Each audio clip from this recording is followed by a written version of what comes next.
না, আমার কোনো সিম্পাথি নেই। বিশ্বাস করুন, যাদবপুর বিশ্ববিদ্যালয়ের এই দেশদ্রোহী ছাত্রটির জন্য আমার বিন্দুমাত্র দুঃখ নেই, কষ্ট নেই, কোনো অনুভূতিই নেই।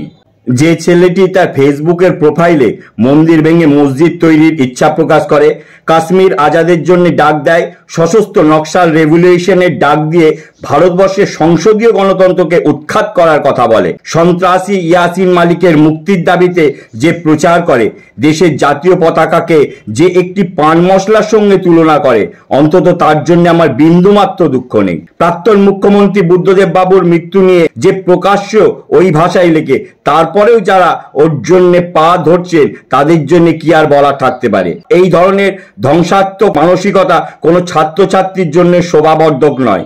ছেলেটির মাথা ফেটেছে বা কি হয়েছে তার জন্য আপনাদের দুঃখ হচ্ছে, আপনারা কিন্তু ছাত্র ভাবছেন। আমি ওকে শিক্ষাঙ্গনে দুষ্কৃতী ভাবি, দেশদ্রোহী ভাবি। সাদাকে সাদা আর কালোকে কালো বলুন, ঘোলাটে করার চেষ্টা করবেন না। আর কতদিন মিথ্যে আশ্রয়ে রাজনীতি করবেন কমরেড?